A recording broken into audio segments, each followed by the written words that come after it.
आला का? नाही, लिफ्टमध्ये ठेवली तुम्ही. कोणी ठेवलं? ते वॉचमॅनला सांगितलेलं सेक्रेटरीला, तर त्यांनी लिफ्टमध्ये ठेवली. एक पॅकेट छोटा.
बर्फ पिलो. बर्फ त्याच्यात टाकून दे. चालेल. नाही, ह्याच्यात हवा. तर टाक काय. पण तुम्हाला शेकायला काय मला नको.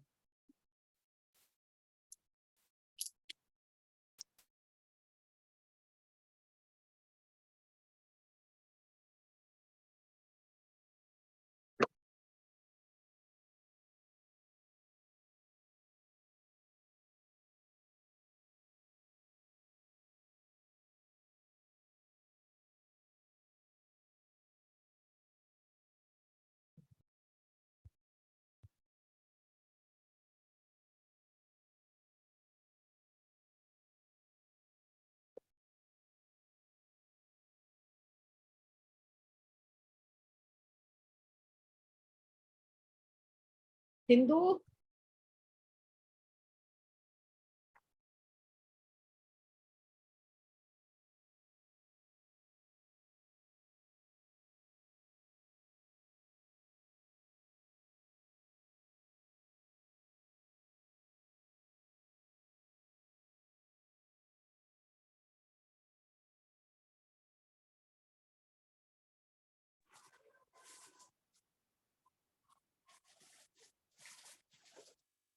good evening, Dr. Shah. Good evening, ma'am. Very nice to see you.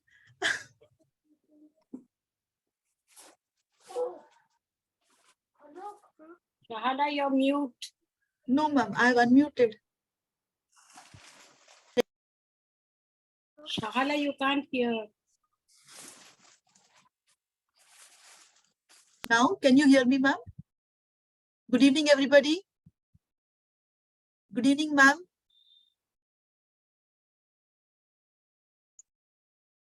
Good evening. Good evening, Dr. Shah ji. Good evening. Can you hear me, ma'am? Good evening, Dr. Krutik. Good evening. Can you hear me? Yes. Am I Yes, audible? but Thank you. loud and clear. Yes, thank you. As Today you I have said, to be a little louder, you know, because Dr. Krutik Shah. Sorry, So, ma'am. What you said? So today I have to be a little better louder. than you said loud and clear. Which one is I'll better? be phased out. That's a compliment to you, actually. Thank you.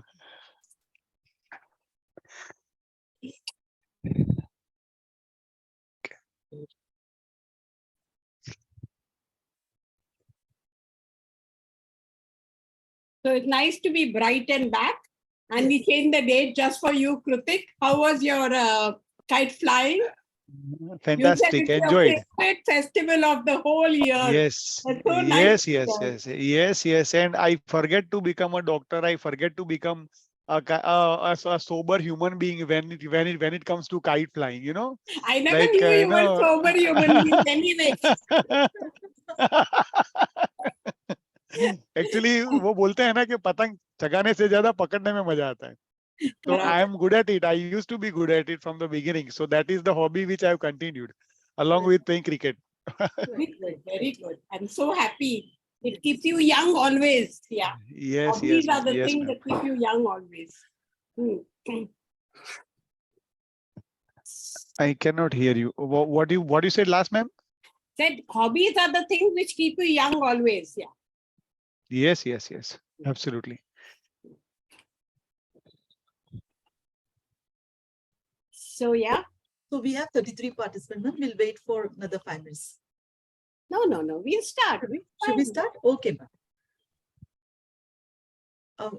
Good evening, dear all the enjoyed families and the new members who have joined today, because at least 3 to 4 members today have promised me to join, and I can see 1 or 2 of them.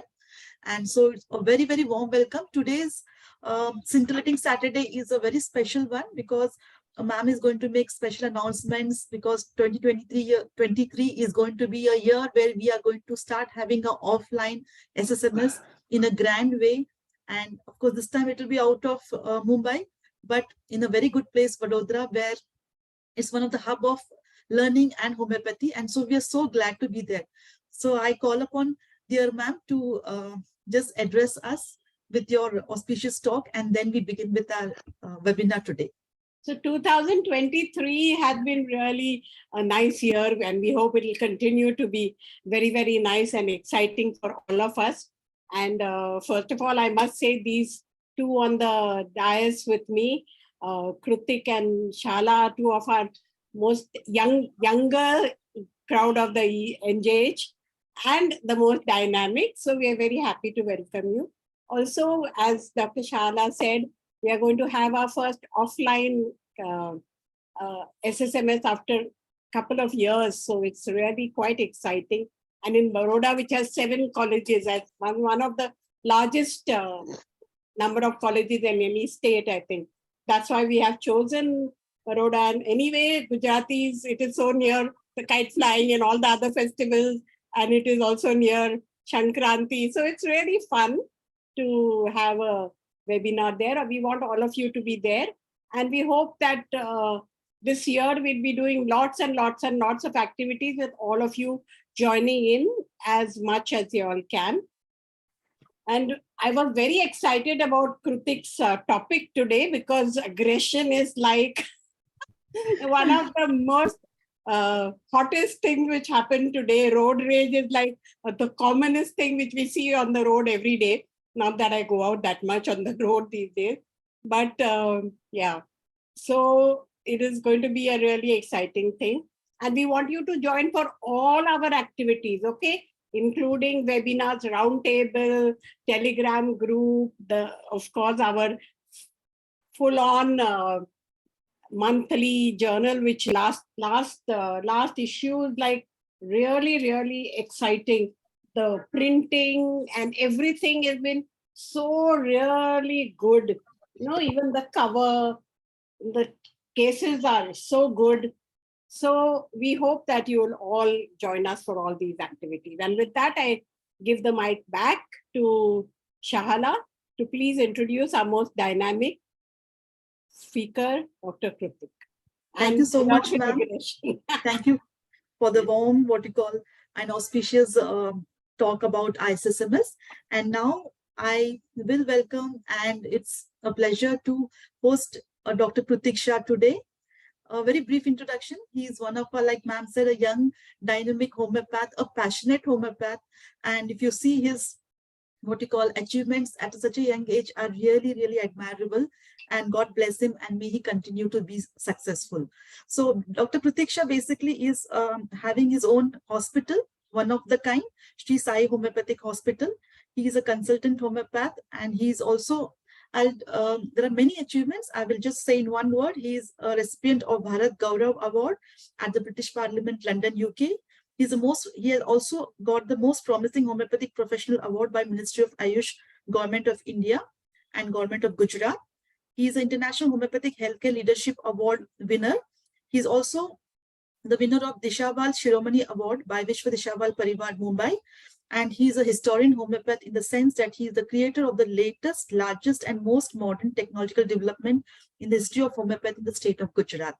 So with this very brief introduction, because his topic is going to be more smashing today. As always, he's so passionate about homeopathy in general and organon in particular.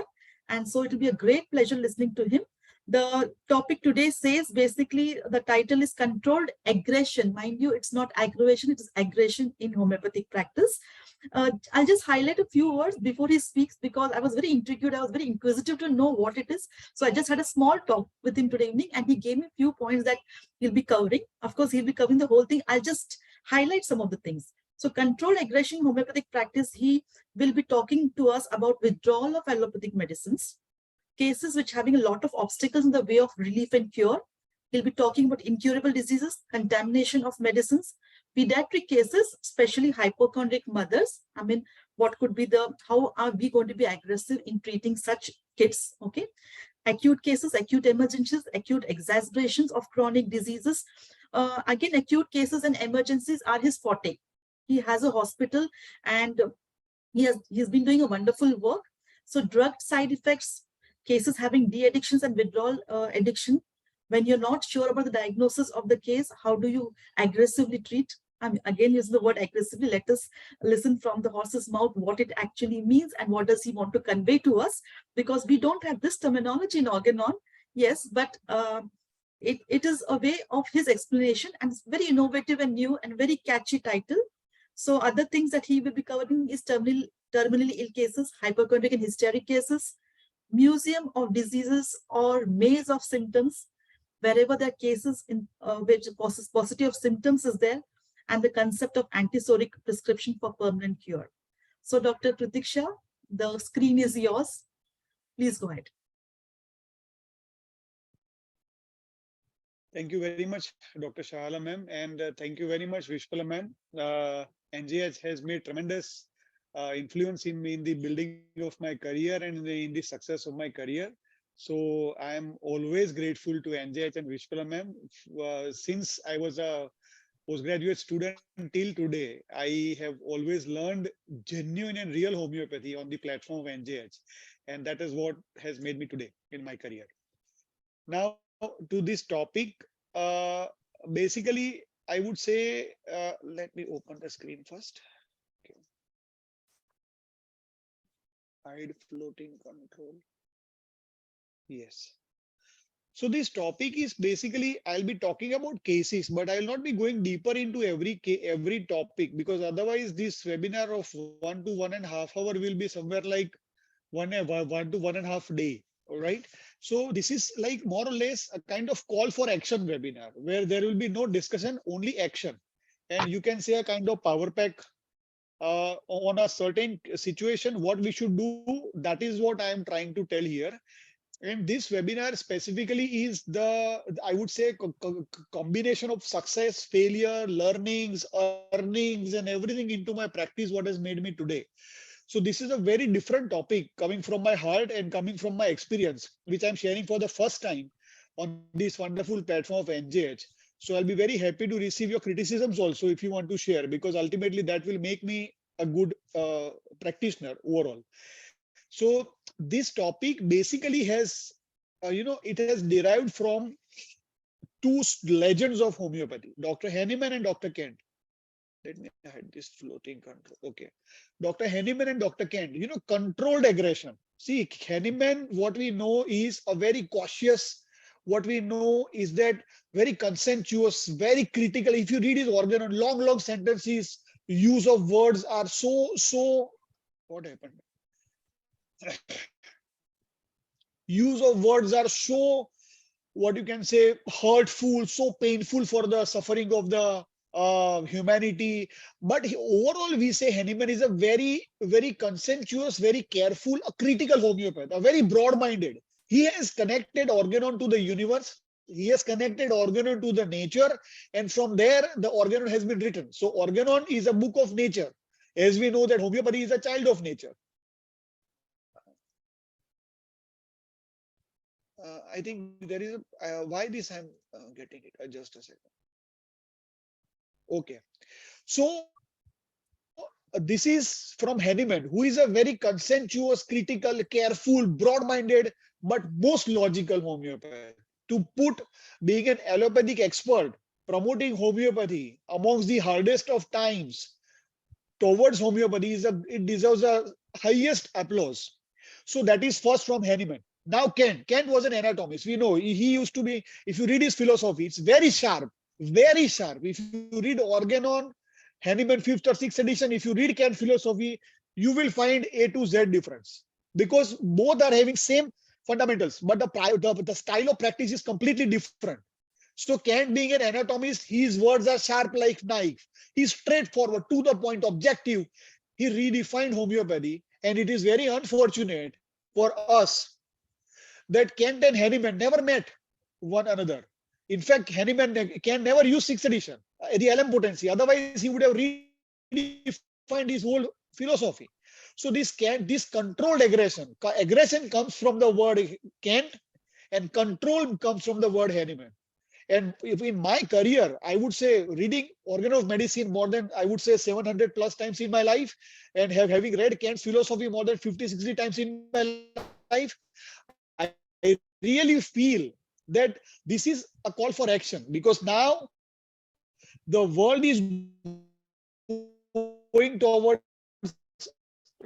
the world is going towards a deep destruction, and it's very, it is visible right now also, especially if you see after COVID. It's floating control. Okay.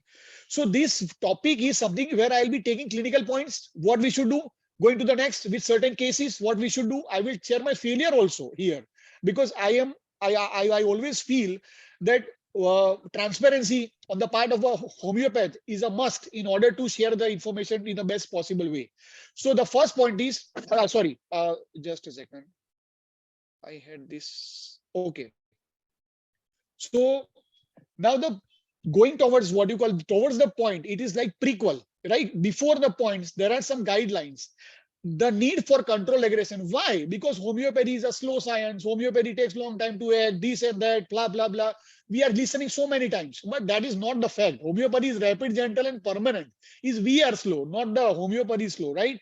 What Hahnemann, just a second, let me open this. Okay. We are asked to fight against the disease by the vital force. But the fact is there is no fixed method. Like paracetamol, allopathy has, like fever, allopathy has paracetamol. Or antibiotic, they have range, they have this, they have that, they have specific drug to use upon one after the other. That is not the case with homeopathy. Because ultimately, I think, Dr. Shalamam, I guess some unwanted pop-ups are coming on the screen. I don't know from where it is coming. What is the problem? It is the pop-up is constantly coming on my screen. I don't know. Is it from the what you call this Not from Zoom here, Dr. setting or Krutik. what? Dr. Krutik, it's clear here. Please check with your screen. Yeah. No, I am okay. Let me have it as it is. Otherwise, once I'll start hiding it, it is coming back again. So okay. Because I think our screens are clear, Dr. Krutik. We can see it clearly. We don't have pop-ups. Okay, fine. So I think it is coming on my side. See whether please see whether you open a WhatsApp. Maybe. No, nothing. It is Zoom pop-up coming up. Okay. The pop-up itself from Zoom. Anyways, it's okay. I can deal with it. So now the controlled aggression means because in one case we need patience, in other case we need aggression. In one case we need very urgent in our day-to-day practice. There is no fixed protocol to deal with. So that is the fact. And right now we are witnessing tremendous rise in the chronic diseases. And along with that, massive fall of the acute disease. Now, we don't see people have died because of pneumonia. COVID, pneumonia is different thing. People have not died because of typhoid fever. People have not died because of malaria. Now people are dying because of the acute exacerbation, or I would say acute fatal exacerbation of chronic diseases. So the scenario is the health is coming from bad to worse and now to the very worst. And there are two major reasons, according to Organon, which is coming here as a very specific is allopathic medicines and faulty lifestyle. I would like to tell here very specifically that I respect allopathy the most, but I love homeopathy the most. I respect allopathy as a human being and as a professional because Hahnemann himself was a great allopath, and that's why he became a great homeopath. So fundamentals of allopathy or fundamental understandings of allopathy is a must in order to be a successful homeopath. And especially to use a topic like this, control aggression, you need a skill of very high order to manage cases in your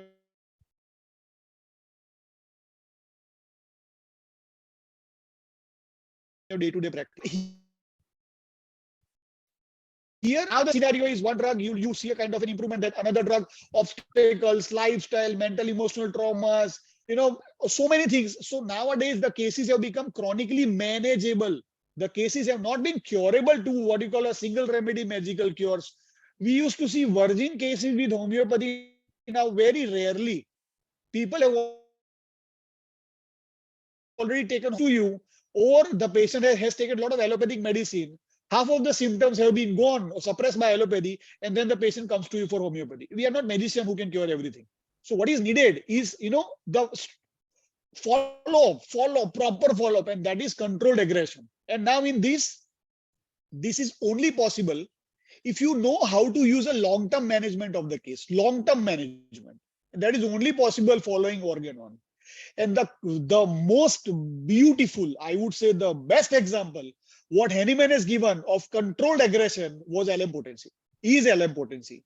Because Hahnemann, when he started, his fear was how to make a strong foundation of homeopathy, how to make the homeopathy into a sustainability, how homeopathy will progress. But towards his sixth edition, he was earning a lot. He was world famous.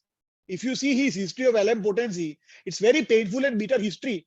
We are thankful to universe that the teachings of Hahnemann has eventually come to us in the form of LM potency. But LM potency is the best example of controlled aggression. They are weak medicines. LM potencies are weak medicines, but fast repetition will give us a control.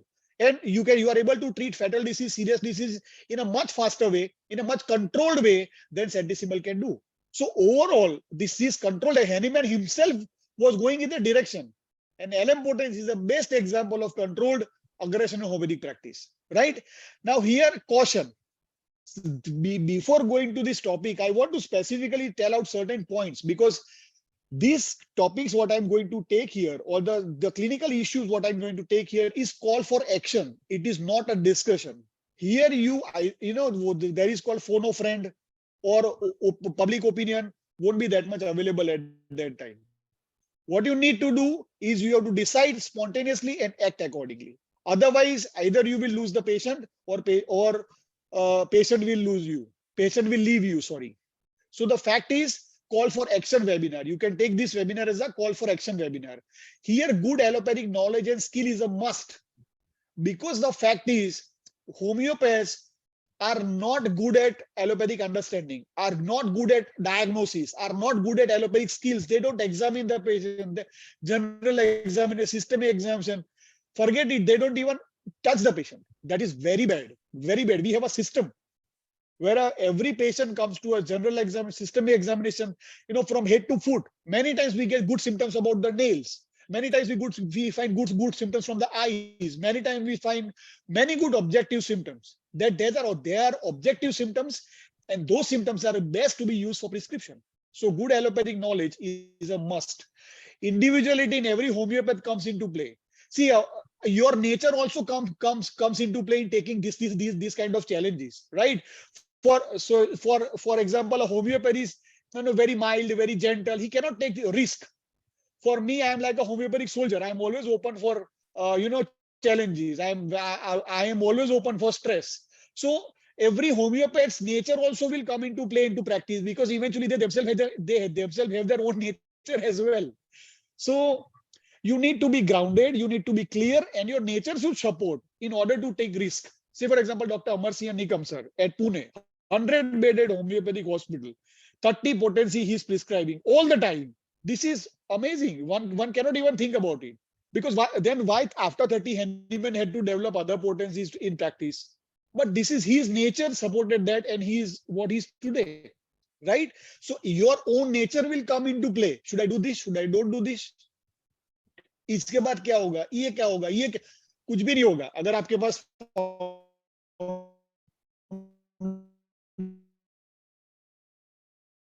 Odisha para is different. This is controlled aggression is different. As I said, controlled aggression comes from Kent and Henneman specifically. Right now, going to the point, step by step, very clearly. Point number one, withdrawal of allopathic drugs. Now patient comes to homeopathy after taking, so much of medication, so many years of medication, and we are supposed to treat them. I'm sorry, there is a wrong word. Trust should be, there is a spelling mistake. I apologize. So patient comes to homeopathy after taking a lot of allopathic medicines, and they are telling us that you are our last hope. We hope that you will cure us. Many times it's very difficult, but most of the times you will be able to reduce the allopathic drugs for sure. And according to Organon, especially 91, 92 aphorism and 93 aphorism, there are 3 types of allopathic drugs. One, you can stop easily. Second, you can stop with difficulty. And third, you cannot stop it, forget it. So, but there is a common model how we should deal with allopathic drug withdrawal. Trust and honesty on the part of homeopath, constant support, written consent is an absolute must. I tell you, one of my patients died because of convulsion while reducing the allopathic medicines. He was a case of grand mal epilepsy. He was on stramonium, beautiful effect.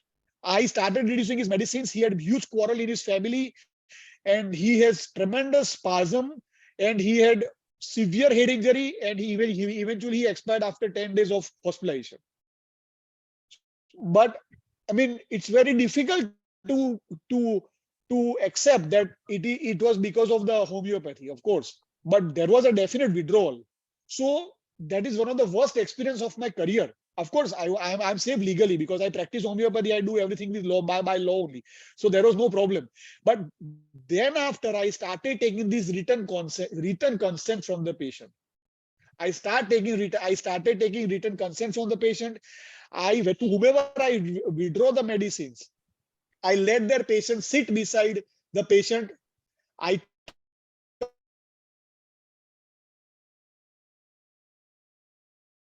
talk homeopathic medicines. Otherwise, avoid. As I said, one of my patients died. Literally, he died. And I was being questioned. But because I was clear, because I was very transparent from the beginning itself to that case, which in any case I am always. So it helped me. But please, if you want to reduce allopathic medicines, be cautious and get a family consent, not only the consent of the patient. Second, always have allopathic specialist along with you whenever you start reducing the allopathic medicines. Because ultimately, what happens following the withdrawal, drug side effect, disease aggravation, or conjoint malady, nobody can say. So always have an allopathic expert beside you, keeping the ego aside, in order to serve the patient the best. And what I do is I always encourage my patients. This is very important. I always encourage my patient that whenever he is on a withdrawal of allopathic medicines purposefully, he himself is very much clear that I am on the drug withdrawal. He has to go for regular walking. He has to go for exercise. He has to enjoy his hobby, which he loves the most. He has to maintain certain kind of food patterns or breathing techniques till the allopathic medicines are withdrawn. That can be from 1 month to 6 months, or maybe for 9 months. I do not remember a case in which I had a withdrawal process or duration more than 9 months. But this is a very, very must, because without this, it's very difficult. Always encourage the patient. Always encourage the patient to give more information. Always encourage the patient to give more information. And trust me, not all the cases you will be able to withdraw 100%. You will not be able to withdraw all the medications in all the patient 100%. No. Every case is different, with different vitality, with different age group. Every case will respond in a different way. But what you can do is that reduced allopathic medicine will also be a help. Aphorism 1, restore the sick to health. 2, cure. Restore the sick to health. So health is a very relative term. The more you can help, you are taking him towards health only. So restore the sick to health. 2, cure. To cure is the highest aim. That is highest mission of the physician. Aphorism 1. So in this case, always look to have a withdrawal. provided your remedy is working properly with the consent of the patient, and at the same time, support and motivation from the family. And trust me, 1 or 2 out of 10, you will be able to see a wonderful withdrawal permanently. This is very much possible, friends. And I'm telling you with my experience. Many times here, tautology also comes into play, but I'm not going to touch that part because it's a different lecture altogether. So this is, I can tell in a very nutshell. There are three types of drugs. One you can stop immediately or easily. One will take some time, and second you cannot stop it. आप कुछ भी कर लो, वो दवाई बंद नहीं होगी, वो नहीं होगी. So there are three sets. This first set, which you can reduce very easily, is that analgesics, anti-allergics. Patient is taking cetirizine or montelukast or darifilene or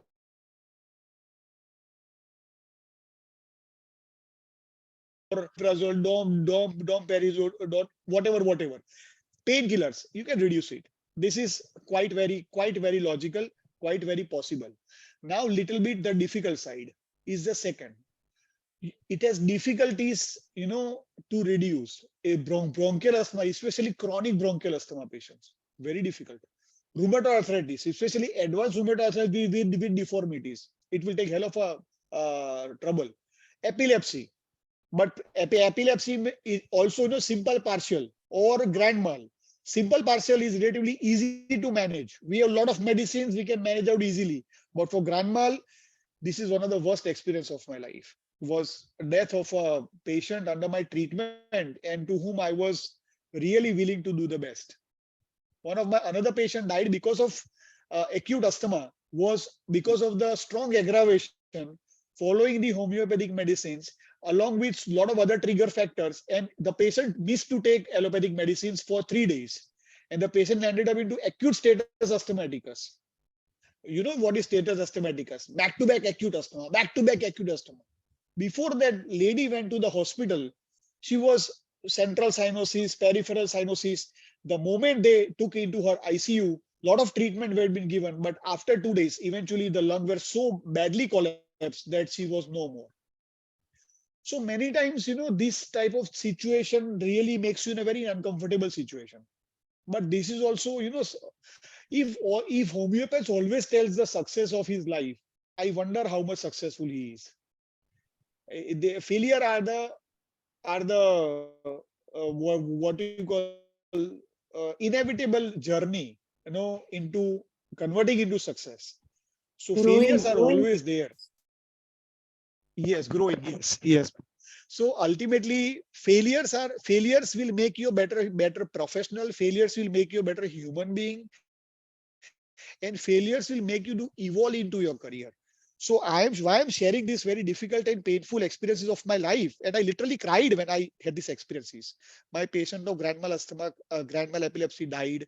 The lady died because of asthma. I was literally into tears, but it was something not in my hands as well. I did my best. Mild to moderate psychiatric drugs. You can definitely stop them, along with family support, along with tender touch. There is a great possibility you can stop. A lot of immunosuppressants also can be stopped, but the most difficult part out of the journey is this: corticosteroids, systemic steroids. ACTH are the most dangerous in the body because it really breaks the immunity into pieces. And then what you need to do is that assembling those pieces into piece.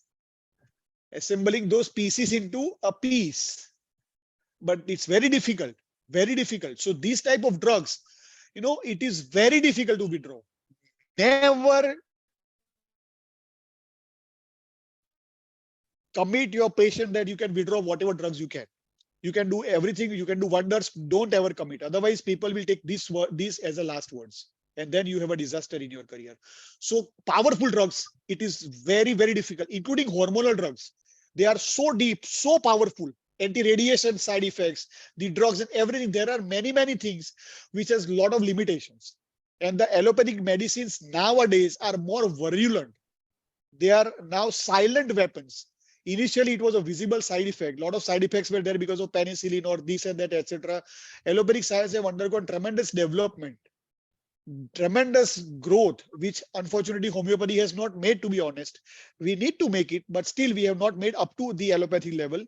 But this is something which is, you have to accept it. And you have to accept it because of the allopathic medicine. A lot of subjective information homeopathically is blocked. And as a result, you don't find good information. So as a result, what happens is that you have a failure, right? So this was the first point. Friends, can I have a feedback quickly? Am I reachable to you? I'll be very happy to have your honest opinion in the chat. I'll be very happy to have your honest opinion. Am I going okay? Am I fast, slow? Yeah, we Thank you, can Dr. hear you Dharna. well. We understand where you're coming from. And Thank you, ma'am. there are some little bit hitches of the Wi-Fi, but it's only very short-lived. So that's good. Yes. Thank you. Thank you very much. Thank you, Dr. Dhwani. Thank you, Dr. Sushma. Thank you, everyone. Thank you, Dr. Anjana. Great. Now, the second topic. This is a big problem with homeopathy. There is no definition of incurable. See, incurable itself, this is the word. See, incurable. This is inside, and this is curable. So, case which is incurable from allopathically, homeopathy can cure it. Because the road of making them from incurable to curable is actually inside only. So this, if a doctor, allopathy doctors tell the patient that convulsions 15 years old, I cannot cure you, or you have asthma since 3, I cannot cure you. Homeopathy will never tell you that you should tell such kind of words to the patient. So try to help as much as you can for the patient sitting in front of you with a great clarity of mind. And what is the clarity is PQRS. Homeopathy is a science of PQRS. And PQRS is a god in homeopathy. If you find good PQRS, it's a time for celebration in a case. Boss, you did a great job. Great job. You should pat yourself that you did a good work. Even clear cause also. So in whatever incurable case, including cancer also, I've treated so many cancer patients with there is a wonder, amazing effect with 30 potency, 6 potency, because you have got a good PQRS and a clear cause, very clear cause. So don't go with the words of modern medicine. Don't go with the experiences of modern medicine. Trust yourself and go ahead with the case sitting in front of you. Focus more on follow-up as it will give you a good learning and earning. This is very important because in the first consultation, we do charity only. 2 hours to a patient, 3 hours to a patient, 4 hours to a patient. I mean, that will give you a lot of labor also at the end. It is not that highly rewarding job what it is in follow-up. Once the case is settled, he will meet you for 2, 3, 4, 5 minutes. He'll pay 15, 20, 1500 to whatever rupees as a part of the placebo. So follow-up is more rewarding. New consultation, like my first consultation fee in my hospital is 6,000 rupees, right? I take two to three patients maximum, right? But I give them whole day. I work like a laborer, 7:30 in the morning till 8:30 in the night. That is for new case. But for follow-up, 5 minutes ka follow-up, 1,500 rupees. 5 minutes ka follow-up, 2,000 rupees. 5 minutes ka follow-up patient, and you have to give placebo only. So the investment gives you a return in the follow-up. And the secret of success in homeopathic practice lies in follow-up. Because in follow-up,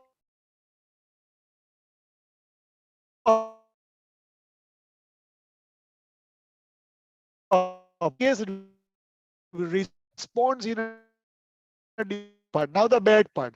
If a homeopath does not have one of my patient, she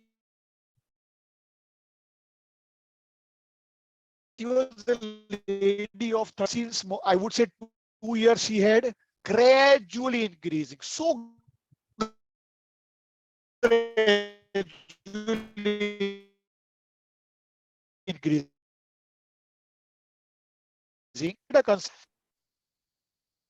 We thought that, okay, I gave mercurius to her. With the first month, there was no improvement. Second month, no improvement. I said, what is happening? The case is very clear of mercurius. Then immediately I told you, please go and consult the dermatologist. I want to have his opinion. You know what he said? It is rodent ulcer. It is cancer of the skin. The case turned out to be cancer of the skin. My God, the first case I saw in my life. So this is limited allopathic knowledge will make you in a very uncomfortable situation. It is always good to have an allopathic opinions. Always good. And I'm always open. If I'm not clear, I refer the patient, you please have a look and then I will treat you. Third, don't much rely on Google and Wikipedia because that is something, real disaster. It will give you a very wrong information and incomplete information in total. So this is something which is a very important second point. Now going to the third point, which is equally very clinical, is pediatric cases. And in pediatric cases, the fact is very clear is that, just a second. Okay. Child care is concerns and values of the whole family. The child is sick, but entire family is suffering. And if you treat the child properly, the family members will be your prospects. No, they will be your future patients. So they will remember you for the lifetime, but in which way is up to you. And acute in a child is a time for best name and fame in your career. Trust me, if you treat the acute in a child properly, I've treated more than 300 pneumonias in our pediatric cases, 200 plus bronchitis, high grade fevers, etc., etc. And then those patients have become my permanent, patients. Those family members of that child became my permanent patients. And this is the beauty. So this pediatric cases, the child care is concerns and values of the family. Child is the center of attention for all the family members. But there is a catch, and the catch is this is the one. To be honest with you, many times the mother is so much involved into the situation of a child. The child may be having vitiligo, but mother will present to you in the form he has cancer. So much hypochondriacism, hypochondriac behavior you will be able to see, and we respect that because mother is in place of God. So we respect that part, but the information coming from mother, be very careful because homeopathy, not homeopathy, no science works on emotions. Medical science works on facts, where the mother gives information with a lot of emotions. You have to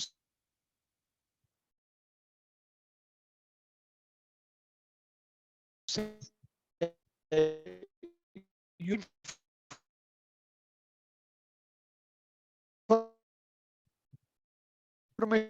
not doing this, my child is not doing that, ये नहीं खाता, ये नहीं करता, अरे भाई कितना करता है वो तो देखो. But she is always like she wants a complete child, textbook child. It's not possible because they themselves are not complete. But from the pediatric point of view, if you are taken away by the information of the mother, you will have a loss in a case. If the information is hypochondriac, but if you really sit, have your patience, have your focus, have your senses clear, you get a best result. So here many times you need an aggression towards the case because first or second wrong prescription will make the case into a negative zone. And in other way, you need a control. Let the information comes from the mother. Let the information comes from the hands of mother. But slowly and steadily, you need to go for it. So this is something which is very important. And friends, I trust I can tell you, if the mother is so emotional, if the mother is so hypochondriac towards the situation of a child, which we respect, but there is a medical limit which should have. If that is being crossed, you will end up into a wrong prescription, especially in acute, definitely for sure. Because if I am the patient to you or you are the patient to me, we talk by ourselves. Here we see the patient through the eyes of the mother. Here we see the information from the eyes of family members. So it can be altered, it can be grossly compromised, it can be true also, but you need to be critical. That is the only thing in your hand, right? So this was the third point. Going to fourth, and this is very important. Friends, can I have your feedback quickly? Am I okay? Am I reachable to you? Are you clear with my points, or Yes, will be Dr. very Krutik, happy going to have on you? well. No problem. Yes, ma'am. But still, we'll be happy to see the feedback of the participants. Yeah, we have Thank you, Dr. Rama. Okay. Okay. Thank you, Dr. Rasila. Great. Okay, fine. I'll be very happy to receive your questions at the end, and I'll be more happy to receive criticisms from you, honestly. Now the acute part. Acute will either will give you fame or a bad name, a fame or a defame. Acute is a situation where you don't have that much of time, you don't have that much of opportunities. You need to be successful with a limited information and in a very short period. So acute means courage and confidence. And acute means, it's a kind of a very fast decision, fast result. Chronic is slow decision and slow result. There is a difference. So here there are three types of acute I have specifically mentioned here. One is acute emergencies. In acute emergency, 152 aphorism works the best. Whatever is coming in front of you, whatever clear, crystal clear symptoms coming in front of you, go and prescribe. That's all. Don't look for the total case. I mean, patient is having convulsion. You can go and ask a question to that patient that, do you like sweets? Because I am thinking about lycopodium. No, just observe, just have some information, prescribe. And in acute emergency, 152 aphorism has helped me like a blessing, I would say. In serious cases, also, there is a great benefit I've received from 152 aphorism. Acute exacerbation of chronic. Entire organon, Hahnemann has appreciated only two people. One is Dr. Boninghusen and second is Dr. Jar. These are the two people Hahnemann has appreciated a lot in his organon. The concept of acute exacerbation of chronic disease comes from the concept of Jar. And if you want to benefit these cases, 149 aphorism is the key for you. Of course, 153 is how to find PQRS, that is common for all, but 149 is useful for acute exacerbation of chronic cases. And third, drug side effect. Nowadays, people of, say for example, one antibiotic, it was what I recently had a case where a patient was on antibiotic because of ear infection. And there was an antibiotic toxicity and patient has diarrhea. And patient went for diarrhea for 100 diarrhea in 1.5 hours. Constant like cholera like diarrhea. Terrible, horrible. Stool was flowing like a water. So bad diarrhea. I had never seen this kind of case in my life. It was like doxycycline, if I'm correct. It was an antibiotic toxicity of a case. Along with that, patient chronically developed that hearing issue. But that acute case, this 91, 92 comes into play. What Hahnemann talks is conjoined malady. Whatever comes to you, the patient, symptoms of the patient, whether it is symptoms of the medicine or symptoms of the what you call disease or side effect, forget it. Whatever is coming to you, take it prescribe, take it prescribe, take it prescribe, take it prescribe. Otherwise, what will happen is that you can't wait. You can't wait. So in this different aphorism, acute emergency is 150 through 152, acute exacerbation of chronic 149, and drug side effect is 91, 92. If you want to add, it is 209 for sure, but that is for chronic side. That's different thing. Now, how much to wait? Suppose हमने दवाई दे दी patient को, तो कितना wait करना है? कितने time में पता चल जाएगा कि दवाई सही है कि गलत है? कितने टाइम में हमें पता चलेगा कि हमें दवाई बदलने की जरूरत है, पोटेंसी चेंज करने की जरूरत है, क्या करने की जरूरत है? So that is 247 for acute and 245 is for chronic. One dose or two dose for 3 hours, 6 hours, 8 hours, or 12 hours are enough to show an effect, because acute is vital force is suddenly deranged.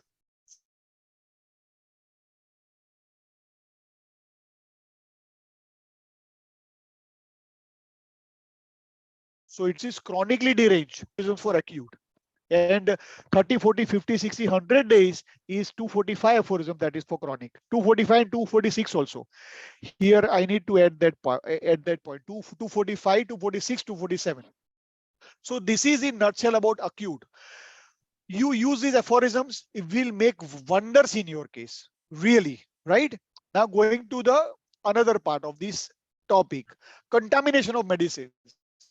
Many times it's a really a big problem of homeopathic profession now, because we have no procedure to document or to justify or to testify the genuineness of the medicines. Here we believe on the we have to trust on the pharmacy, we have to trust on the company, and we don't have any other ways rather than doing that thing for us. Just a second, I need to start this. Just a second, I need to plug my.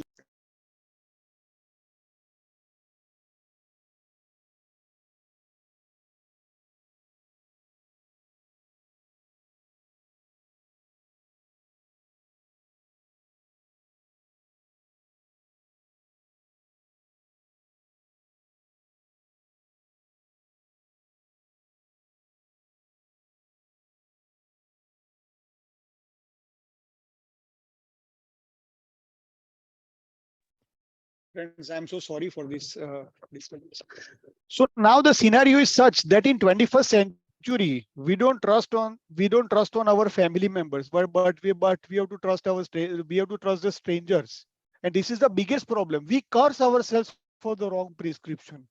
We really go blind on thinking that what wrong we have made, but the fact is medicines can also be contaminated. The medicines are not able to produce that impact. And that's why, 200 potency works like 6 potency. 50M works like 1M.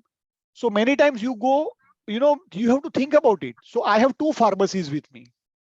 One pharmacy doesn't work. I immediately, if I'm clear, you have to think for for the other pharmacy also. But if it is working, no problem. And like my teacher George Vithulkas, he always does that. The medicine which has worked, he always make a tick on it, tick, that this is authentic. So I used to do that. So always buy seal pack from the reliable pharmacies and think about the failed first prescription. If you are clear about it as a contamination of the remedy being prescribed, otherwise if you will lose the medicine, will create turmoil into this case. And trust me, my dear friends, with this point, no pharmacy or no MR will like you. And the case is with me. Nobody comes at my place to show me a combination. Nobody comes in my clinic to give me a gift. And I'm happy with that. Because ultimately, you're not giving good business to the pharmacy. So pharmacy won't like you. But this is more or less very much okay.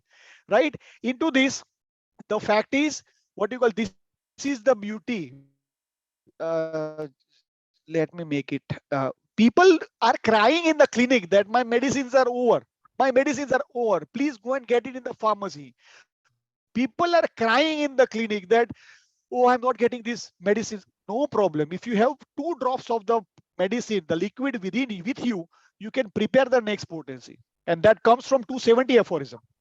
That 270 aphorism tells is that two drop of the main pot, like you have Nux Vomica 200, say for example, and you have the Nux Vomica is being emptied. You have a few drops only. You take 2 drop of Nux Vomica, you add 98 drops of alcohol, stroke twice. That is your 201.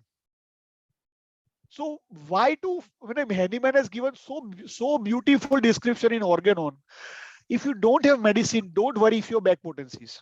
And many times genuine medicines have a big problem to find. My medicines are coming from Germany. It takes almost 30 to 40 days reaching to me. I have a huge stock in my home as well as in the hospital. But the fact is, ultimately, if you do not have medicine, you can prepare the next potency from the back potency in your own clinic by yourself also, because the role of homeopath as a pharmacist also mentioned in the organon. But it is a different story how much we read organ. That is different thing. So here contamination of the medicine is a big problem. We many times be different than what it is actually, right? Next, obstacles in the way of cure or relief. Now here, something which is very critical you need to be. People will not like you, especially their family members will not like you if you are straightforward and giving a very sharp advices. I tell you, I had a case of breast cancer from Dubai. Lady had the age of the lady was 32. Okay, she had left side breast cancer removed, and through some reference, I took that case, and that lady in the whole history, she was Konayam, of course. So the lady in the whole history, my husband does this, my husband does this, my husband does this wrong, that wrong, blah blah blah. Entire case was up to 85% was because ailments from the husband. And what to do? You know what I advise, to be honest with you? I said better you change the husband. Otherwise, you have a strong relapse. And it was a very, I don't remember exactly that kind. It was, I think, squamous cell with a great, I don't remember exactly, but it was a very bad type of cancer. If you want to leave, you have to leave, you have to leave your husband. Or you will be getting into relapse again, because he is your exciting cause, he is your maintaining cause, he is your causa occasionalis, he is everything. So I can treat you, but the cause has to be removed, right? Many times mother-in-law, daughter-in-law issues. Many times we have to give an advice that you better get separated. I mean, you want to live life healthily or you want to die early. You have to decide by yourself. So here I'm very clear in giving advices, because ultimately it depends upon the case. Many times you are not here to say good to the patient. You have to tell bad, you have to tell the truth, you have to tell the worst scenario in a case, because you are on a mission to heal the sick. You can't just go and getting a good talk done. That's all. No. You are here for action. And as I said, it's call for action. So why do I get sick? Genetic predisposition, allopathic medicine, including vaccination, that is different thing. But the most important is lifestyle. Right now we are suffering because of what you call nature, the what you call, in the previous century the problem or the battles were for roti kapda makan. Now is the battle between the thoughts, battle between the two different natures of the people. And if you don't get along, you will really aggravate one another. And that is the typical story of every family, more or less. But in severe cases you have to tell. I mean, one male, I remember, he was from Surat. He had depression. Okay, he had depression. You know, he had total 19 breakups in his life. 19 breakups in his life. I said, I mean, it's a huge number. I said, you know what he said? That I want to again go into a relationship. And he was in Aurum already. He was into Aurum. I said, you better go in relationship with yourself only. Because otherwise what will happen is that you will be into the next world by itself. So many times this is a need and you have to tell. So lifestyle can work in exciting, maintaining cause, interpersonal relationship, give clear advices. And I'm very straightforward when I'm clear. And that is what people like me, that they appreciate, even though I am bad in front of them, but they understand my intentions, that he is telling is the truth.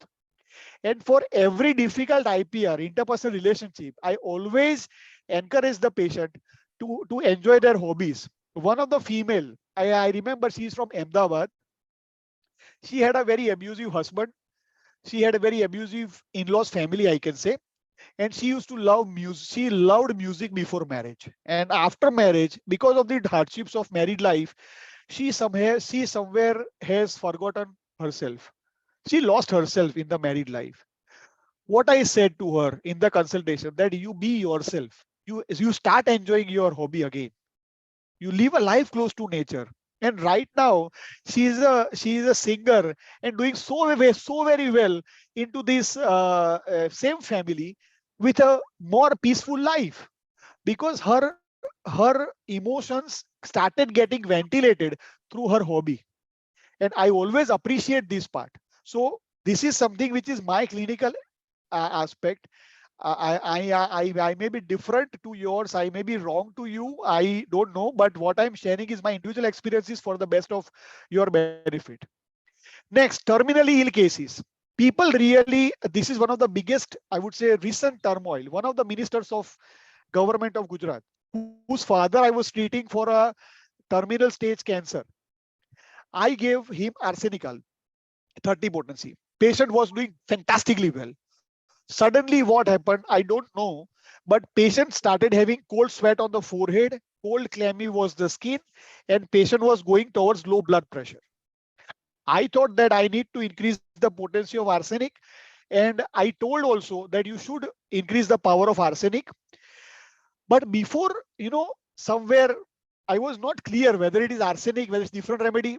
Within 1 hour, the medicine reaches to their home. Doctor, patient passed away. The father of that minister passed away. The biggest lesson what I learned is that in terminal cases of whatever disease, always give 3, 4, 5, 6 medicines, which looks very close to that case. Give them along with the main, what you are thinking about, similimum. Tell them not to use that medicine, but keep it with them handy. Those 3 hours, if I would have saved, he would have been really going, maybe he may live little longer, I would say. I would not have cured him, but he would have lived longer. He was carbo-veg at that time. But somewhere, I mean, some things are destined. You whatever you do, it can't help you. But still, you can. What is in your hands is honest efforts. So in such a case, if carbo-veg would have been there to that uncle beside him, given to him in 30 potency or whatever 200, it could have helped. But that has made me a lesson. That has given me a lesson of my career. Now, whatever terminal cases I see, I always give 4, 5, 6, 7 medicines which looks similar, but not to be the prescribed one. But I give them a set of different packet by itself. They keep it with them. And whenever they are just a call away. So this is where I learned out of that difficult phase of my career. And that's what Henneman tells that, LM potency. And this is what my rule is. Why to fear when Henneman is here? And I always believe in that. And the second thing is about your nature. Fear is greater than fear. Many times people fear to take challenges. Many times people afraid of being what you call challenged. But I love to be asked questions. I love to be challenged because I'm grounded with ethics. I'm grounded with principles. So here, don't wait for the perfect picture, as the case may slip from your hands anytime. And it's a fact. Third, into this very important, what you have to see is PQRS. A few generals, a few PQRS with sphere of action will clear the case. That case was synovial sarcoma. The father of the minister I'm talking about. It was a case of synovial sarcoma. It was very rare abdominal tumor, and he had undergone a lot of chemotherapy, radiation, but it was not working. And eventually it turned out to be a disaster. Within 2 years, he was from a 72-year male, 72 kilogram male, became 41 kilogram male. In that case, I was taking it with, and the arsenic did very well, but somehow I missed carbo-veg. So this is my learning, and I'm sharing it with you open-heartedly because I don't want you to make mistakes like this. And at least if my mistake can help you to make success in your career, I feel I'll be blessed. PQRS sphere of action, few generals are good to prescribe, right? So this is something about terminally ill cases. Always give extra medicines, whatever you feel as an next best possibilities along with the main prescriptions, right? Friends, can I have a feedback very quickly in the chat? So that I'm going to the next, but I'll be very happy if I'm able to get a feedback from you, a very honest opinion. No problem to be critical, no problem to be abrupt, or no problem to be sharp. Because this is a topic for the first time I'm taking it on this wonderful platform of NJH. So I need a very, very honest opinion. Thank you, Dr. Babita. Okay. Okay, thank you. Fine. Going to next, point number 8. Now this is the world of today and will be the world for the coming 4, 5, 6 decades, is addiction. Addictions were there in the past also, but now we are going towards emotional diseases, what Henneman has called. Before 20 years, I'll give you an example. Before 20 to 30 years, there was suppose there is a male, you make all the blood reports, you make all the sonography, you make all the investigation, the person used to be normal. So we used to declare him normal. You're normal. But the same person takes machine gun, goes in the school, kill 100 children. So then the concept of mental health came into play. So now we have mental health awareness. There is a week awareness, mental health awareness week, mental health awareness day, or whatever, where Baba Ramdev, Sri Sri Ravi Shankar Maharaj, all the spiritual leaders are coming into play. And fortunately, they are there to guide us, to help us, or to motivate us. Otherwise, it would have been more destructive.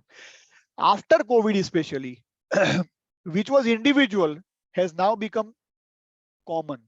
Which the thing which was individual has now become epidemic is emotional diseases.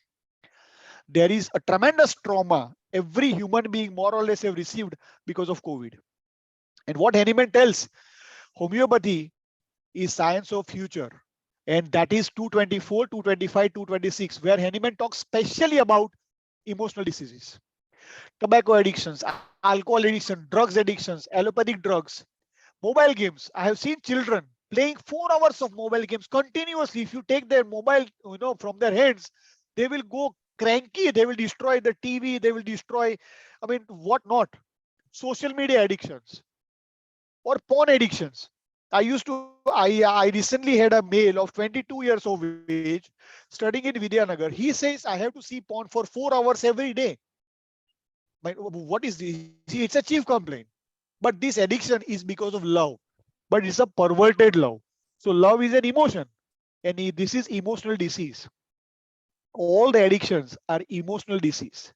And here, very, very specific pointers I am telling you is that these fall in the emotional disease category. The world is now coming to realize first consultation and first prescription will never be enough, because you are opening a Pandora box. What will come in the follow-up, you cannot predict, you cannot imagine. Motivation and strong counseling. You have to keep them motivated. A single error will fall them back into addiction or to the same stage or even worse than that. So motivation, aggressive counseling, strong motivation, strong counseling will play a role major here. Then history from relatives and friends. I used to say, I used to, how should I say? Let me tell you in a different words. The wife of a husband will say that before addiction, my husband is like before alcohol. He was an addicted to alcohol. He was a chronic alcoholic. My husband without alcohol is like Ram, and my husband after alcohol is Ravan. Drastic difference. And the husband himself does not know what he was doing after that. What you call this after he had that strong what do you call दारू पीने के बाद जो उसका जो स्वभाव बदलता है वो उसको खुद को इतना मालूम नहीं था. So that is something which is very important. The remedy was Naxomika, of course, right? So this is something how addiction plays a role. Manage their relapses with sympathy, patience, and care. Once you motivate them, a time will come, they will fall again into relapse. Here I missed to write a point here, masturbation tendency here, especially in a male. It's very common, I have observed. Addiction to masturbation. One of the female, I would say, from Australia, when I consulted her, you know what she said to me? That masturbation is my passion. I said, what? Masturbation is my passion. I said, thank you, legacies. So it turned out to be a great benefit at the end. But still, these kind of cases also come to you and will make you in an uncomfortable situation. Remove the cause if possible. It's very individual, but if you can make it, it's always great. So when you are dealing a case of addiction, don't expect to get a success in first go. Definitely, you will have lot of ups and downs, lot of struggle. One patient of addiction, to make him quit that addiction, the energy will require from you is that 2-3 patients of normal disease will be cleared or solved or cured or relieved. So one patient of addiction versus 3-4 patients of normal chronic disease, equal energy will be used. So this is very difficult, and I have a great interest of addiction, and I'm taking a lot of addiction cases. My area of interest is cancer and addiction. So I'm seeing this on a regular basis with a great benefit. Next, When you are not sure about the diagnosis of the case, don't be aggressive at all. Put all your weapons down and just go first for the diagnosis.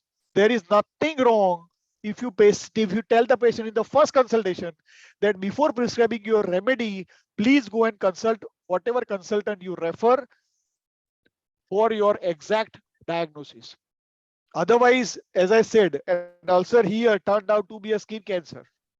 So when you are not sure about the diagnosis, please be careful that you can be in danger anytime. And this nowadays we have disease coming with complication. Say for example, hypertension. It presents to you with complication. Diabetes presents to you with complication because the symptoms are so vague. Many times patients don't realize. So when you don't know and when you meet a patient, he may be into complication and he may into any stage. So it's better to have a clear for the diagnosis, and that's what Hahnemann tells in aphorism 3 also. If physician clearly perceives what is to be cured in the disease. So what you need to cure, you need to know about it. So when you are not sure, put all your guns down, hands down, and just tell the patient here, you please you go and have an expert opinion. And if the risk is involved, it is better to refer the patient to an allopathic expert, get them investigated thoroughly, and then treat. Many times, especially person, I'm telling you an example. A patient had what you call coughing. A patient had coughing. Coughing started since morning. It was increasing since afternoon, and it was very bad in the late evening, late afternoon. Sorry. And when I examined his both the sides, both lower lobes, bilateral coarse crepitations. I said, "How was he yesterday?" He said, "Absolutely fine." Okay. So how it started? No, today morning he had a problem. In the afternoon he became worse, and right now he's in a really bad stage. Then I asked about, okay, what problem he had other than that. He said not major problem. He had just that smoking habit, etc., etc. I suspected what you call CCF, congestive cardiac failure. I told my physician, who is my the next door neighbor in the same building. Half floor is mine, half floor is that physician's hospital. So I called him, Vivek, you please have a look at it. And he said, Krutik bhai, he is in the CCF. I said, better you please look at it and then I will treat him. So many times a very simple case turned out to be a disaster for you. So please be cautious in these kind of cases. Now, 10th has two parts, part A and part B. One you need aggression and one you need control. One you need aggression and second you need patience. One is the maze of symptoms where you have wait, and then hit. The opposite is paucity of symptoms where you hit, and then wait. This is the beauty. This is what I have specifically mentioned here. This is hit, and then wait, right? And here is, okay. Here is, I need to make it, okay. Wait, and then hit. So these are the classic example of control aggression. Hypochondriac patient, hysterical patient, museum of disease, maze of symptoms, where you have overwhelming information coming to you. Overwhelming information. What to take and what not to take, you will have to open the book to understand analysis and evaluation of a case. So much of information coming to you. So please be patient. Wait. Get the common symptom. And common matlab strong symptom which are coming commonly from throughout the different consultations. Strong individual symptom which are reliable, clear, and you are confirmed that this is the individual symptom of the patient, then prescribe. Multiple consultation in such cases is a must. Patients are in so hypochondriac state or so hysterical state. I mean, my God, you are bound to prescribe. Here, what Hahnemann tells in 96, 97 aphorism. Different types of patient. Wait. That is what the beauty. Be slow in changing, be slow in remedy selection, and even slower to the slowest in changing it. Don't prescribe fast. 7 out of 8 times your prescription will be partially similar for sure. And what is important here is the secret is strong follow-up is the key. If you follow up to that patient properly, he will come to you with a great clarity of the prescription. Eventually, your remedy will work and the case will be solved. Because homeopathy is like magic with the simillimum. When you see magic, there is no logic. So that is the beauty, right? So this is the first part where wait, and then hit. Second is paucity. Hit it, and then wait.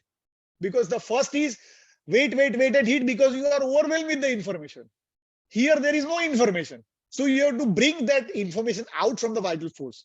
What Henneman has used the word summoned, the remedy summons the vital force. I think 182, 183, if I am correct. Summons the vital force to throw symptoms for the homeopath. So here one-sided disease with few general symptoms. Very few symptoms. Or mentally, emotionally, physically healthy people developing superficial diseases. Like one of the patient I saw, the father-in-law of a dentist, his age was 81. Okay. I took his case. He was a very robust man. I said, he had little, what you call coryza. I took the whole consultation. You know what he said in the consultation? That my son is wanting me to get settled in the USA, but I refused. I said, at the age of 81, Dada, why you refuse? You know what he said?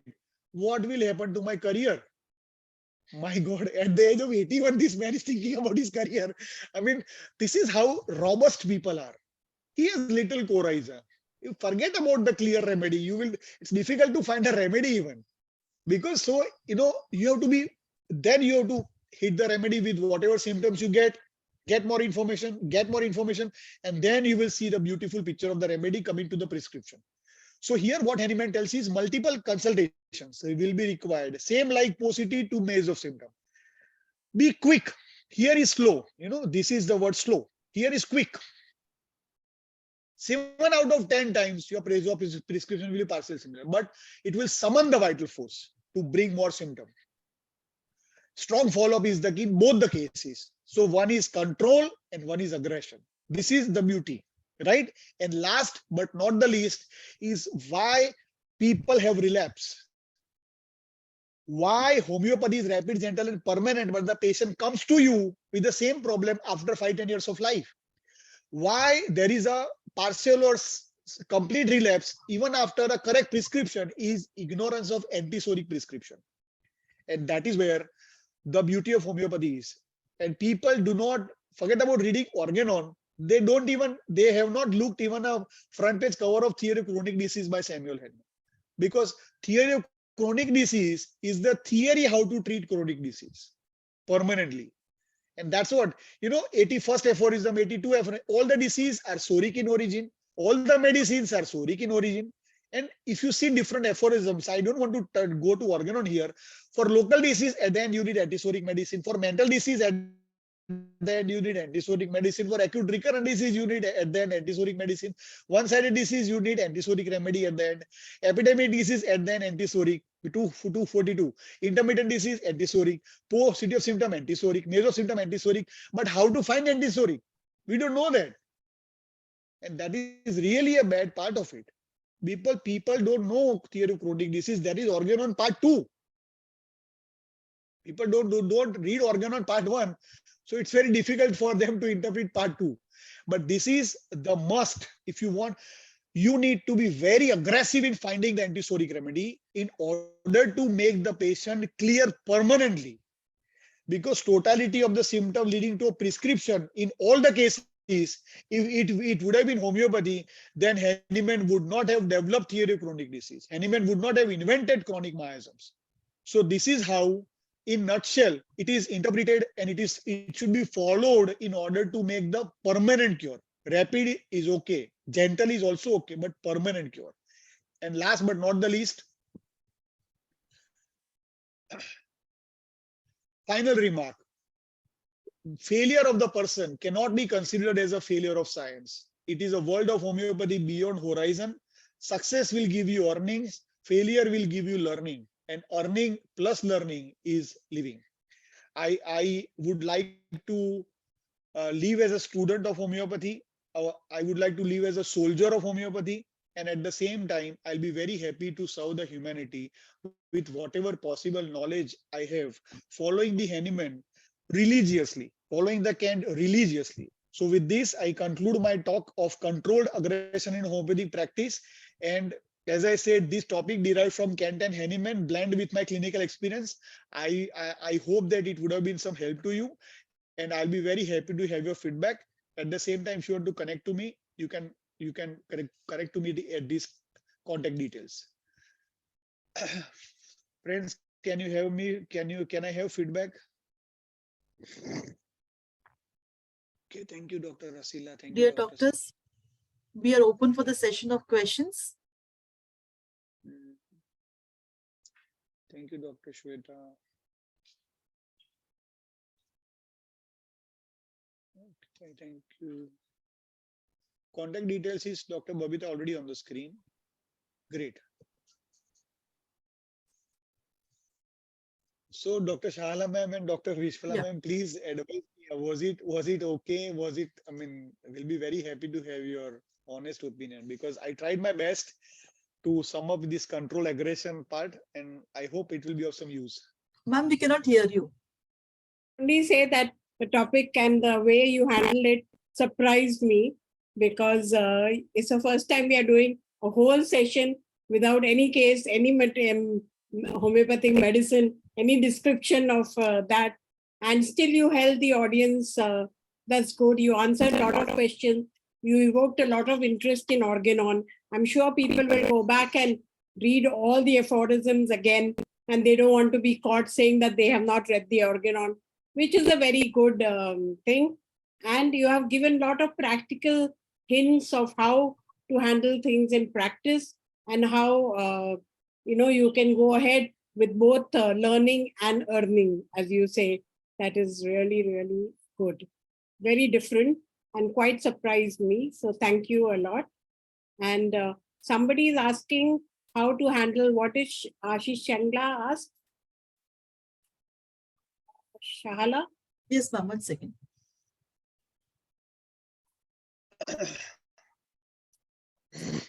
Ashish is asking, what is the answer when patient of diabetes, hypertension, arthritis, and thyroid cases ask, "Kya mera allopathy band ho jayega?" Depend upon the case. It's very individual. Yeah, But you cannot promise anything. You can It's only very say you individual. will Depend try upon to reduce as much as possible, and that also with proper follow-up and proper guidance in all that. So yes. Dr. Krutik, one more question by Dr. Anita. Please explain how much time gap should be there in our medicine and allopathic medicine, and how to advise the patient. also, Suppose they're taking both the treatment, like allopathy and homeopathy. Sometimes we take some time to Just withdraw the allopathic medicine. So what would be the time gap between the intake of medicines? ma'am, I can't read. Your voice was coming in break. Yeah, I'll just tell so you. I was not able to understand. This is a question. But please allow me to complete that first part. The gentleman who asked the question about this hyperthyroidism, that is the beautiful answer. What Hahnemann tells is the information which is pregnant with meaning. That is the most beautiful word Hahnemann has used. Pregnant with meaning. What is the meaning of pregnancy?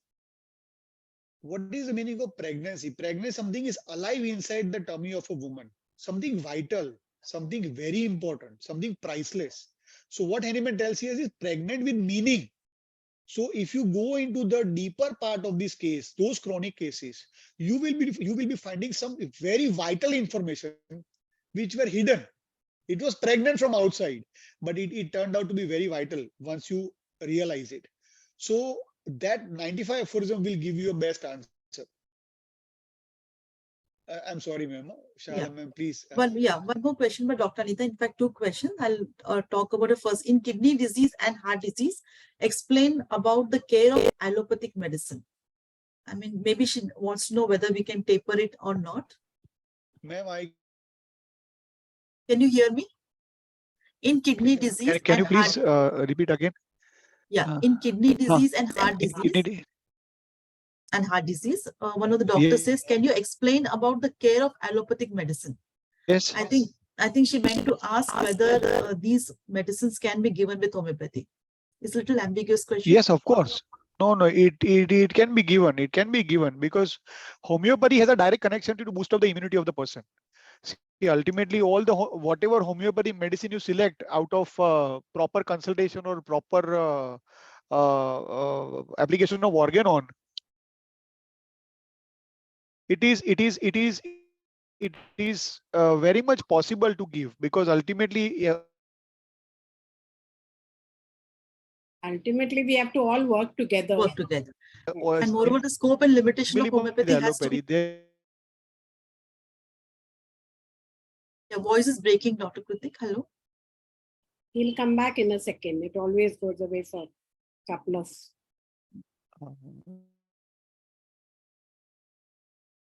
Sorry, ma'am.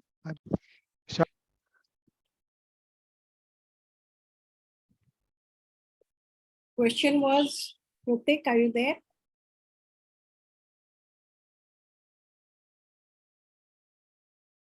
Here only, but I'm not able to hear the voice of Shahala, ma'am.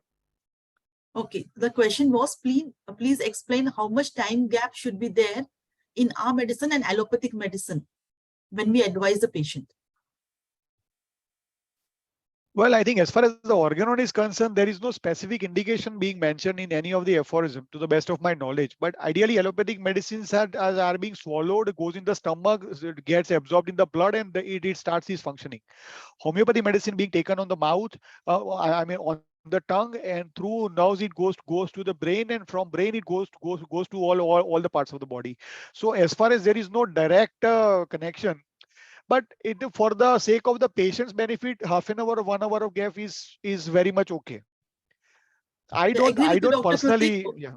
Yeah, whatever you told, the first part is definitely right. Most of the times, at least personally, whenever patient is taking even thyroid medicines, I tell them to take a homeopathic medicines along with that, because for both the medicines you need to give a gap of at least half an hour. And like you said, the mode of what you call absorption is very different, so definitely it won't interfere. And moreover, one is a dynamic medicine and one is a material dose. One goes to the stomach and one directly to the sublingual nerves. So I think there should not be any problem in giving the medicines together. That is, half an hour before meals is a standard what I call dictum that we follow and can be followed. Yes, ma'am. So it was a wonderful section, Dr. Krutik. All of our delegates have thoroughly enjoyed it. Yeah, there's one more question coming up. Once a patient settles down, do we have to give antisoric in every case? That's the query. Ma'am, again, I can't hear you. Yeah, I'll just Can tell you you. please repeat? One of the delegates says, once a case settles down, do we always have to give an antisoric in every case? Once the case is settled down, it's a time to celebrate the success with placebo, more or less. But at the end, certain set of symptoms will always remain because nobody is healthy on the planet. And since nobody is healthy, we die. Otherwise, we can be immortal. So the health, cure, disease, recovery, medicine are relative terms, but birth and death are the absolute terms. So once the case is clear with the proper simillimum, a few set of symptoms will always remain at the end, which will help you, or along with the original consultation, the first consultation and the last remaining set of symptoms. If you connect, you will find the antisoric remedy. All 49 medicines have been mentioned in theory of chronic disease. You will undoubtedly find it at the end, and those symptoms will go away after the use of that medicine. So what Harriman tells is single footstep of a man himself is nothing. A single symptom, let me tell you exactly. Single symptom of the disease is nothing but a footstep of a man himself. That is his individuality, and that individuality becomes the reason of his life and death. So at the end, there will be a few set of symptoms remaining at the end, because cure cannot be 100% perfect. Even if you see 155, 156 aphorism, Henneman talks clearly. It is next to impossible to find remedy to the symptoms of the disease, to the symptoms of the remedy, all the angles and sides of a triangle. It's never absolutely perfect, 100% perfect, because every vital force is unique in this universe, upon which the remedy has been proved where different vital force, upon which we are treating are different vital force. And from there, the reason of analysis and evaluation have come into play. Otherwise, making the totality of the symptoms of the patient to the symptoms and remedy would have been very easy. Agreed, So Dr. at the Krutik. end, the chronic disease come. Yeah. Yeah. Dr. Honeyman also has mentioned in chronic disease that we all are apparently healthy. Nobody Yes, can yes, be yes, called yes. completely healthy. We have one more very good Yes. question from Dr. Adil Chimtanawala. He's asking, do we get PQRS in gross pathological cases? Well, thank you very much, sir, for asking the question. I am too young to answer to you, but I mean, I really feel that it is depend upon the vital force. If the vital force is powerful enough, we get very good PQRS symptom even in any kind of pathological cases we deal, and that is what actually I'm not exactly able to locate that source, but what Kent, I think from theory of chronic, philosophy, and one of his lesser writing lecture, he somewhere, what I have perceived, he contradicted himself, that if you find a case and upon prescription you find severe aggravation, the case is incurable and will go into killer aggravation. That is observation one from Kent's 12 observation. But somewhere in theory, somewhere in his lesser writing, he mentioned is that if you prescribe a remedy and if you find an aggravation, if you're able to manage that aggravation, probably the case is curable. Dr. Krutik, one more So very I mean, important. we are treating. Carry on. I can't hear you again. Sorry. Yeah, you carry on, Sal. I'll ask the next question. A simple, Yeah. important question. So ultimately, in what we don't treat disease, we treat patient having disease. If the patient has good vitality and if you are able to get a good PQRS, it is a time definitely to have a hope, and you can go with confidence for whatever case you treat. I mean, it is a luck for a homeopath, or it's a fruit of his hard work at the end if he's able to get a good PQRS symptom, even in a gross pathological cases. Yeah. So in the gross pathological cases, I would just like to add my point. When we study Dake's propositions in Stuart Close, where he talks about scope and limits of homeopathy, Yes, there are very that seven chapter. important, almost aphoristic style like statements what he has given. I think we should all go through that once more and revise back, though we have done it in our undergraduate. But somehow, College, yeah. unfortunately, Stuart Close is a very beautiful organon book, and it's the most neglected book, probably because it has a very high English language. I understand that. But these questions can be understood very well, not only by students, but we practitioners also. We need to go back to those propositions again and again to understand the scope and limitations of homeopathy. So there's one Shamala, more why important. don't you give some brief of that 7 quickly? Ma'am, first, I will just tell in simple words. I'm not remembering the exact statements. The first one is that there are those cases which do not have a dynamic entity. That is where the vital force is not throwing up the symptoms. You cannot cure such cases. That is our limitations. So again, in the same aphoristic style, he has mentioned, wherever there is vitality which reflects your subjective and objective symptoms, which are the totality of the portrait of disease, you can cure it. In that, subdivisions are where there are cases where, for example, you may get only objective symptoms, but very less what you call mental symptoms or subjective symptoms. In those cases, there can be two types of cases, reversible and non-reversible. That is what I think Dr. Adil was trying to ask us, whether in reversible cases, in pathological cases, both are pathological cases, but there are some reversible pathological cases where definitely homeopathy is going to work. The modus operandi of the vital force has to be tackled with a simillimum, and maybe at times with a partial simillimum. And at this point of time, he also says that you can go along and give a phase remedy. Okay, here he differs from the basic classical homeopaths who says a constitutional single remedy is given. Okay, so here you have to give a phase remedy and then continue back if the patient still throws up the constitutional symptoms. So these are 4 or 5. Then another 4 or 5, maybe I'll put it on the Telegram properly once, ma'am, because this is a very important question. I'll just take Dr. Yeah. And in this, Last question, actually, sir, there is one point being written by Dr. Ravi Singh sir, is that there is always an insecurity, as you said, that we can refer to allopaths for diagnosis. Unfortunately, most allopath abuse homeopathy and homeopathy. Well, Dr. Ravi sir, I completely agree to your point, but actually, to be honest, allopathic doctors, after having failed multiple treatments or long-term treatment, cases come to us homeopathically, and I believe that allopaths are in a way promoting homeopathy into these such kind of cases, because people will come to homeopathy at the end, either by choice or by compulsion.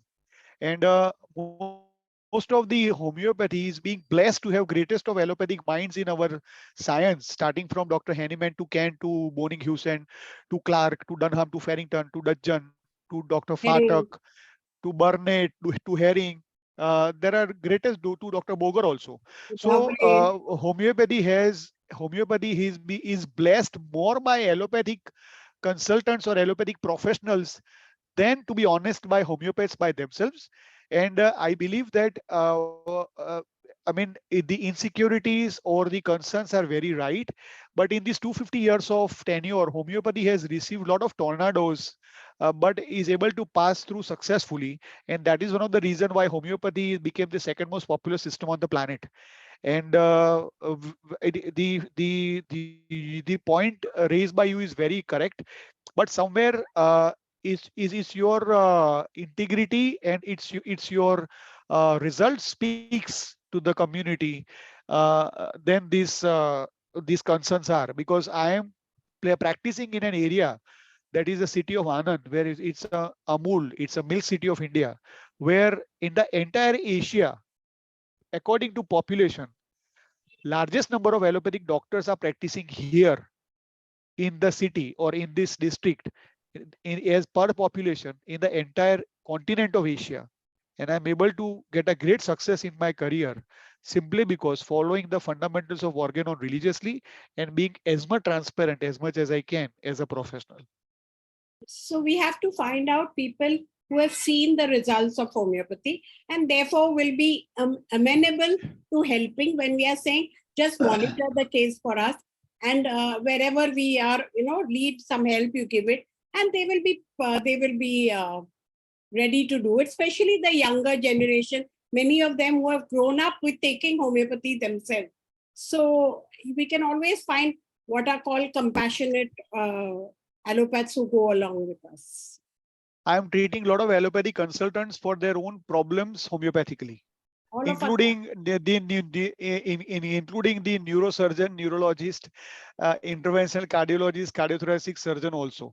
And I feel blessed to be of some help to them. And they are doing great with the prescription. And so far, since then till date, they have become a promoter of homeopathy. So one very important question. I think all the students who fear organon, this question becomes pertinent. Which book should we read to easily understand organon in easy language? So do you have any hints for that, sir? I Or would would you like, advise?